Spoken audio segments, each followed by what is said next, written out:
Ном ч ер нь их мэрэгэн шүү дээ. Би заримдаа номоор их мэрэгэлдэг. Шууд шившээл нэг л уншихад сайн байцгаана уу? Би яруу найрагчч орлоо байна. Эгүүрцэг эмээний уншигчид та бүхэндээ зориулаад энэ сайтынхаа хөтлийн явуулдаг амьдралын ном болонд оролцож өөрийнхөө амьдралд уншсан олон номууд дотроос өнөөдөр 5 ном танилцуулахаар та бүхэнтэй уулзж байна.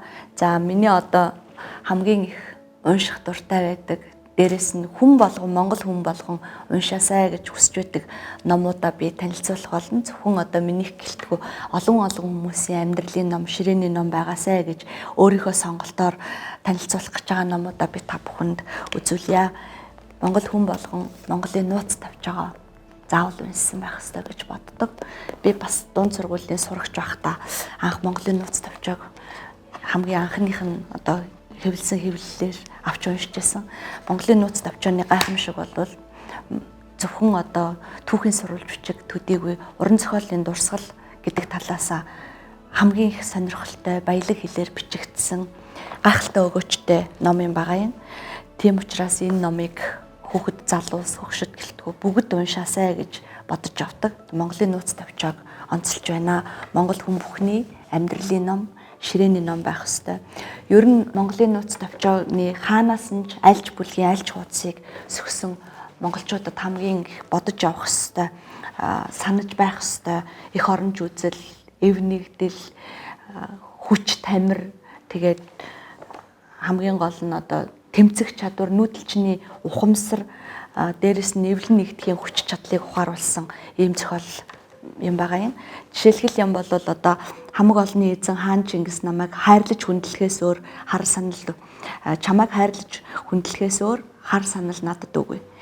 Хайрга улсаас олзолсон хацаргуй хатад ба хатиртай сайн мордыг хаан чиний юм гэж халталгүй харж хавирлгүй сахдаг үлээ.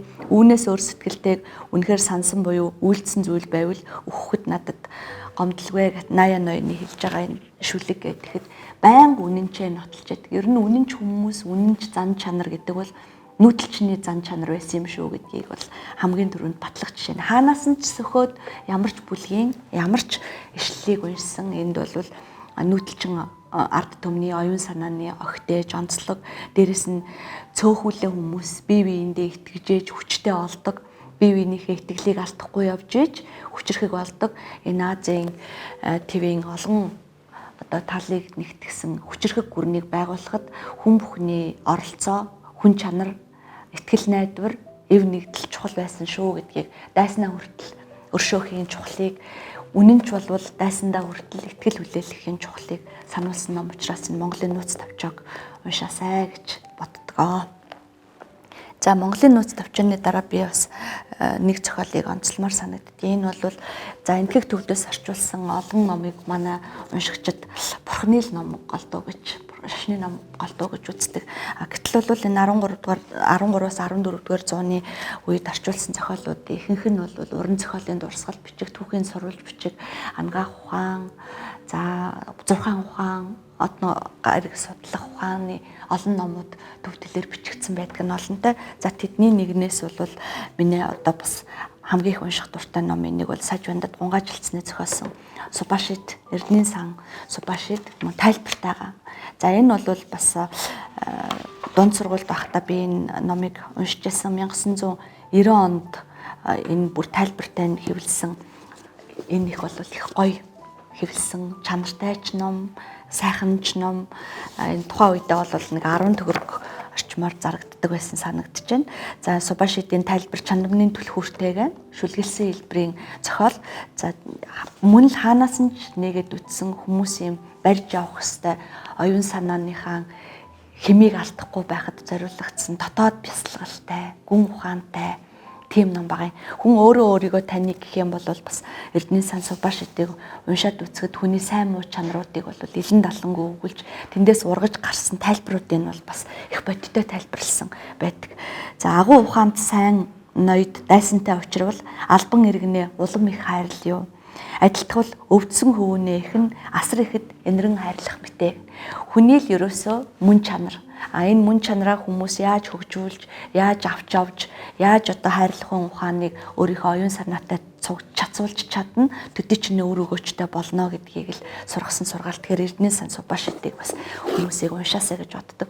За миний одоо утга зохиол яруу найрагт дуртай болсон зүйл маань гэх юм бол миний онцлог бол дандаа юм шүлгэлсэн хэлбэрийн зохиолуудад илүү их дуртай. Тэгээ энэ шүлгэлсэн хэлбэрийн зохиолуудыг уншсанаар хүн бол хэл яриа зэгцтэй, сэтгэлгээ бас тийм задгай одоо бүр ингэж 50 сэтгэлгээгээ хурааж чаддаг. Одоо нэг тийм өгүүллийн санааг нэг шүлэгт багтаах юм уу, нэг туужийн санааг нэг шүлэгт багтаахаар нэгч хураангуйлж нэлээд тийм сайн бодлон чивчрүүлж чаддаг тийм онцлогт сурсан болов уу гэж боддог. Одоо өөр одоо бусад одоо уншигчдаас ялгарх онцлог юу юм бэ гэд бодсон. Өөрийгөө бодсон чинь ихэнхдээ юм шүлгэлсэн хэлбэрийн зохиолуудыг унших дуртай. Ер нь шүлгэлсэн хэлбэрийн зохиолуудыг уншихад бол их амархан уншигддаг. Тэгээд хэлбэр хийцээсээ шалтгаалдаггүй, эсвэл ойлгох гэж байгаа санааг маш сайн шүүдгээс шалтгаалдаггүй. Тийм учраас шүлгэлсэн хэлбэрийн зохиол уншдаг юм байна. За мөн л одоо Бямби Эренчингуйн орчуулгдсан Калидасын үүлэн зараатас гэж би унших дуртай. Энийг бол 10 жилийн дунд сургуульд байхдаа сурах хүчгээс анх уншиж ирсэн. Тэгээд тэрнээсээ хойш бол энэ үүлэн зараатсыг бол орчуулсан хүмүүсийнх нь олон хүмүүсийн орчуулгатай харьцуулсан судалгаа хийж уншиж ирсэн. Ер нь бүгд л гайхалтай сайхан орчуулдаг.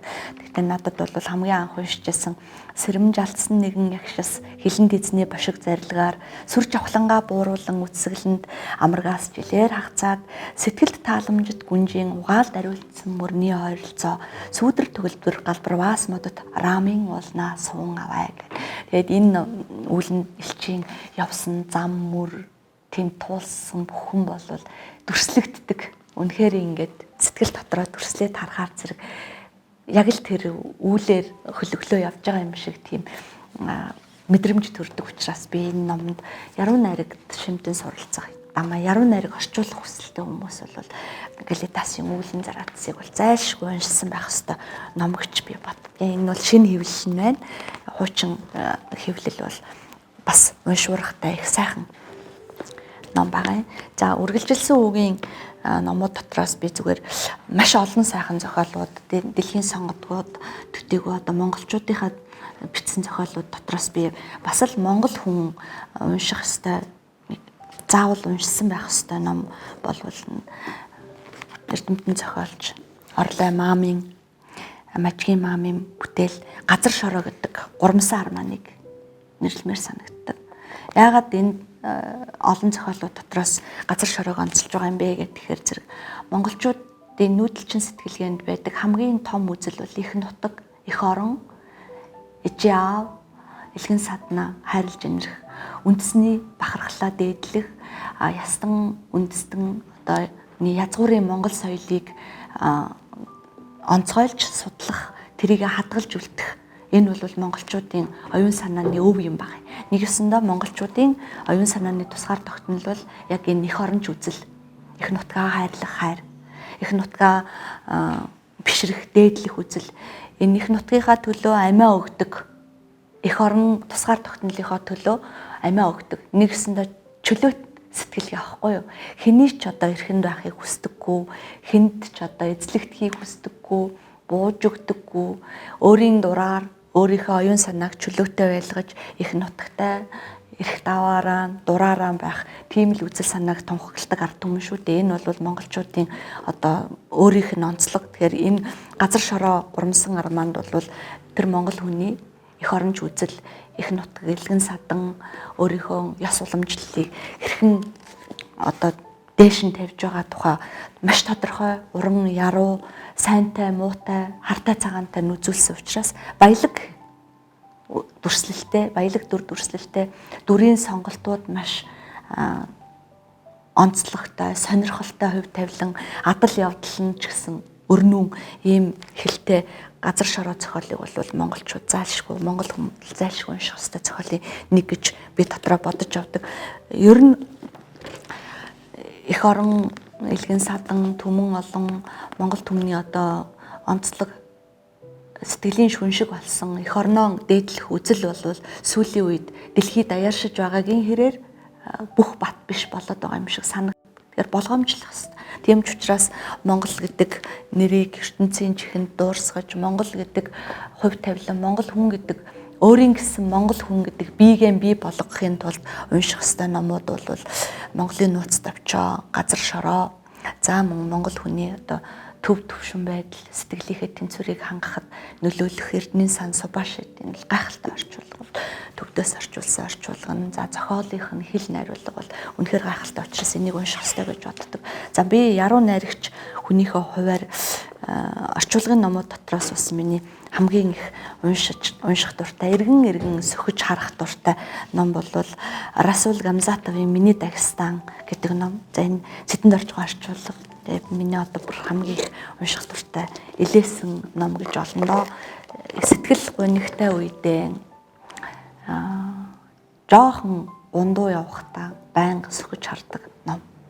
Ер нь л энд бол нэг тийм үндэсний онцлогийг шингээсэн, дээрэс нь нэг яруу найрагч хүний нэг гал цацалсан дотоод мөн чанарыг сэрээсэн зохиол санагддаг учраас би Гамзатовын зохиолчийн амьдралыг дүрсэлсэн хэсгүүд, яруу найрагчийн хувь заяаг дүрсэлсэн хэсгүүд, за мөн л тэмдэглэлийн дэвтэртэй байгаа үлдсэн зохиолчийн зүрхний бичээсүүдийг унших сайхан байдаг. Ягаад ч Миний Дагестаныг уншиж хахад Монгол нутгийн тухай уншиж байгаа юм шиг санагддаг. Тэгтэл сайхан орчуулсан. Ерөөсөө энэ бол хүний зүрх сэтгэлд хүртэл орчуулна гэдэг ямар гайхалтай байдгийг харуулсан. Тэгэхээр орчуулагч хүн гэдэг бол гадна хэлийг одоо гадаад хэлийг өстой нэвт мэдхээсээ гадна монгол хэлнийх нь үгсийн яруу санг маш сайн мэддэг байх хэвээр. Орчуулгынхаа мөн чанарыг олж нэг тэр хэрэгтэй үгийг шигтгэхийн тулд монгол хэлээ маш сайн мэддэг байж л орчуулга хийх хэрэгтэй юм байна гэдгийг бол Миний Дагестанаас байнга олж хардаг. Бичсэн шүлэг минь урт наслаг гэж би тэр Кубачийн дарахны төсврийг олж хот айлын урчуул шиг шургуу болох гэж баярлаж хичээж сурдаг шүү нөхөд минь. Бид мөн л адилхан яруу найрагч хүн одоо шүлгийн сайхан болгохын тулд онгодоор нэг агшин шүлгэлдэг боловч эргэж хараад нөгөөтгийгээ засах, бодох, үгэн сонгох энэ бүхэн бол нөгөө л нэг инжааныхаа ажлыг л хийгээд байгаа, нарийн дарахныхаа ажлыг л хийгээд байгаа гэсэн. Тэгээ энэ номыг уншаагүй бол энэ номыг ингэж мэдрээгүй бол яруу найрагч хүн өөр дээрээ ажиллах хэвээр, бүтээл дээрээ ажиллах хэвээр юм байна. Онгодын одоо нэг агшны тэр гялалцсан шигтгэгийг барьж авахаасаа гадна бас туйрах хэвээр юм байна. Туйрвал зөв хийх хэвээр юм байна гэдгийг уншсны дараа л ойлгож мэдчихсэн. Яаж ажиллах хэвээр вэ гэдгийг уншсны дараа л ойлгож. Ер нь бол Миний Дагестаны хэл бол их цэцэн, сэтгэлгээ маш хурц. Тэгээд ердөөсөө л ханаас нь ч нээсэн мөн л адилхан. Одоо жишээлх юм бол олон чулуу утахгүй сүм хашаа ордон шоронгийн хан болно гэж. Хүн мөн адилхан байхгүй юу? Анх ихээс төрөхдөө яг л нэг чулуу шиг л байсан бол тэр хүн амьдралын туршид хэн болж хувирах нь ганц чулуунаас ганцхан одоо гоёлын алмазан шигтгэн тэг бүгд шиг тийм час хийсэн чанартай ч болж болно тийм ээ. Аль эсвэл үрж бутраад илс шиг арилжиж болно. Тэгэхээр хүн өөрөө өөрийнхөө үнцнийг бий болгодогтой нэг л адил маш энгийн хэрнээ бүх юмнууд нь одоо оюун санаанд үр шимээ өгөхөр. Гамзатовын Миний Дагестаны хэл найруулга бол төгс. Орчуулгыг бол ингэж л хийх ёстой гэж боддөө штэ. Энэ бол миний одоо би дунд сургуульд сурагч байхдаа гайхалтай уншигч байсан. Хамгийн их уншдаг хүүхэд байсан. Миний одоо хичээлдээ яваад аав ээжийнхээ ажилд багахан хэмжээний л тус тийм ээ, нэг их биш тий. Туслаад үлдсэн бүх цаг нь бол ном уншихад зарцуулагдсан. Тэгэхээр одоо ч би одоо дунд сургуулийн сурагч байх үедээ уншиж исэн шиг уншиж чадахгүй байна. Тий. Шүнжин уншиж хондог байсан. Гэрлээ асааж агаал уншина. Заримдаа гарч хідэнтэй хүртэл уншдаг. Тийм хүүхэд байсан. Энэ бүгд бол миний дунд сургуульд байхдаа уншсан номууд шүү. Энэ Эрдэнэ санг бол би 10 дугаар ангид шүлэг хүчээд нэг шүлгийн уралдаанд ороод төрүүлсний дараа надад бэлэг болгож өгчээсэн. Монголын нууц давчааг бол би тэрнээс өмнө уншсан байсан. Эрдэнэ хуучных нь хэвлэлээр. За тэгээд миний ширээний ном болгож, ширээний номоосоо гадна амьдралын ном болгож, амьдралын номоосоо гадна хэрвээ та одоо хүмүүст ямар ном унш гэж зөвлөх вэ гэх юм бол маш ойлгомжтой хэлээр бичигдсэн. Уншихад амт нь шууд мэдэгдэх, эхний ээлжинд зайлшгүй уншсан байхад одоо шаардлагатай гэж бодсон энэ номуудаа танилцууллаа. Хүний оюун санаанд бол үн цэнтэй зүйлсийг өөрөө бодож бий болгож бүрдүүлдэг. Би эдгээр номыг уншсанаараа нэгдүгээрт би яруу найрагч сэтгэлгээтэй хүн юм байна. Яруу найргийн сэтгэлгээтэй хүн юм байна гэдгээ би номоос олж авсан. Олон сайхан бүтээлүүд уншсан боловч би яруу найргийн бүтээлд илүү их дуртай. Би өөрийнхөө дуртай зүйлийг, өөрийнхөө амьдрах ёстой талбарыг утга зохиолын аль төрөл дээр би хамгийн их сонирхолтой байдаг вэ гэдгээ би тэндээс олж авсан. Тэгэхээр би бол үргэлжилсэн үгийн зохиол маш сайн уншдаг боловч надад бол яруу найргийн сайхан хэлтэй зохиолууд бол их нөлөөлдөг. Яруу найраг унших дуртай, яруу найргийн уншигч юм байна гэдгээ бол би тэндээс олж авсан. За мөн номон дотроос миний эрхэмлэж, хайрлаж явдаг, өөрийгөө олж хардаг зүйл нь бол энэрхүү өршөөх, уучлах. Хүн бол номоос адал явдал, харгислал, зовлон, гуниг, төвчээр бүгдийг нь олж хардаг. Нэг номыг уншина гэдэг бол тэр номын гол дүрийн амьдралаар амьдрахын нэр өвдөж уншина, шархирч уншина, хайлж уншина, уйлж уншина, дуулж уншина. Энэ бүхэн бол намайг Ич Орлоо гэдэг хүн өвдөж гэн, эмзэглэж гэн, хайрлаж гэн, дурлаж гэн, сэтгэж гэн гэдгийг харуулж намайг илүүтэй их хүн шүү чи гэдгийг минь байнга сануулж яадаг учраас номын гол дүрийн амьдралаар амьдрч чаддаг учраас яг тэрний хуудсан дотор орж чаддаг учраас энэ бол номын шийдэн өөрөө хүний хүн болгоно. Тийм л болохоор зэрэг одоо ч гэсэн би энэ номын санд ажиллаж байна. Хүүхдүүдэд дагуулад номын санд ирээсэй гэж боддгийн. Уншлага гэдэг бол зөвхөн номыг уншиж байгаа юм биш, өөрийгөө ч уншиж байгаа зүйл гэдэг. Юун дээр нь би сэтгэл тогтоод аль дүр дээр би адилхан сэтгээд аль дүрийг би өрөвдөөд аль дүрийг өршөөж хайрлаж байна вэ гэдгийг харахад бол нэг өсөндө бясалгал бол. Тийм болохоор ном уншина гэдэг өөрийгөө ч таних нэр. Зөвхөн номтой танилцж байгаа зүйл биш, өөртөө танилцж байгаа зүйл байдаг учраас багаас нь уншаад сурчих юм бол сүүлдээ бол номыг баг нээж үзээд хэллэгээс нь хэдийн хэмжээний орчуулагч орчуулж вэ, ямар хэмжээний зохиолч вэ гэдгийг баг боддог, харцдаг тийм болдог л доо. Тэгэхээр бол уншигчийн чадвар гэж бас байна. Номыг олж унших чадвар гэж байна. Уншигч бол чадвар суудаг. Унших тусмаа насанд өөрөөр уншигддаг номууд бас байна. Жишээлх юм бол одоо Анна Каренина гэдэг зохиолыг би 18 таа байхдаа нэг унших өөр, 25 таа унших өөр, 35 таа унших өөр, 45 таа унших өөр, 65 таа уншихад бас л өөр байх жишээ. Тэгэхээр ном бол хүнээ дагаж амьдралын амьдрал үтснээсээ ахуулаад нөгөө уншиж байгаа номынхаа гол баатруудыг ойлгохдоо, хайрлахдаа, үзэн ядахтаа он цаг дээр бол өөр байдаг. Тэгээ Нор Агч гээд ном уншихдаа би уйлдаг, Шекспирийг уншихдаа би өвддөг. Олон сайхан яруу найраг уншихаараа хөглөгддөг, жигүүр ургадаг. Олон яруу найрагчдын бүтээлүүд тийм хүчтэй. Зарим яруу найрагчдын шүлгэн дотроос нулимсанд нь живдэг. Зарим яруу найрагчийн онгод хиймэрт нь автаад нисдэг. Тэгэхээр энэ ном бол өөрөө цаггүй тал аахгүй юу. ертөнц дотор ертөнцийг дахин бүтээж байдгаараа л одоо хамгийн том ертөнц юм да гэж боддог. Оюун сэтгэлгээнд номын өгж байгаа өгөөж бол угаасаа л хүнийг өөрт нь таниулах, хүний өөрөө ч ойлгоогүй байгаа, өөрийгөө ч мэдээгүй байгаа тэр муу мухай занг нь өөрт нь ил харгаж үнднийг өгүүлэх, өөрийн өөртөө нь яриулж ойлгуулах, тогтож уншиж, ухаж уншиж чадах юм бол зүгээр нэг уншаад өнгөрөх биш. Тэгээ номыг чинь зайчилж унших хэрэгтэй, идэж унших хэрэгтэй, сэтгэж унших хэрэгтэй, ухаарч унших хэрэгтэй. Тийм болохоор энэ ном өөрөө л одоо яаж хүлээж авах сав болсон байна. Миний одоо энэ оюун санааны савыг дүүргэж чадах бүх жишээд бол номонд байна. Ямар ч одоо ном, ямар ч одоо ярьдаг та тийм муу зохиолчийн ном заавал нэг идеятэй байдаг. Заавал нэг үр шимтэй байдаг. Тэн дотроос уншигч өөрт хэрэгтэй зүйлээ шүүгээл авчих хэрэгтэй. Тийм болохоор зэрэг ном бүтээн гэдэг бол дээдийн номыг л бүтээж байгаа. Ямар ч одоо буянтай үйлсээс ном бүтээж байгаа үйлсийг би илүү их сайхан үйлс гэж боддог доо. Залуу байхад бол өөрийнхөө бичснийг л хамгийн сайн гэж боддог шүү дээ. Өөсгөө төгс төгөлдөр гэж боддог. Гэтэл жоохон таниад ирэхлээр зэрэг энэ л алдаа гараад исэн биз дээ. Ингэх л ёстой юм биш дээ гэдээ олдог юмнууд байна. Одоо сайныг олж харуул сайн юм байна. Мууг нь олж харуул муу юм байна. Тийм болохоор уншигч өөрөө боловсроод идэх. Ном унших тусмаа хэрэгтэй зүйлээ олж хардаг. Хэрэгтэй харааных нь багтаамж илүү их тэлдэг, оюун санаа нь илүү их тэлдэг учраас энэ жижигхэн ном бол дахиад нэг ертөнцийг том томоор нээж идэг болохоор зэрэг унш бас дахин уншил гэж хэлмээр. Энэ бол маань одоо цааш хүртүүлжл үргэлжлэх юм. Та дараагийн зочныг өрнөө.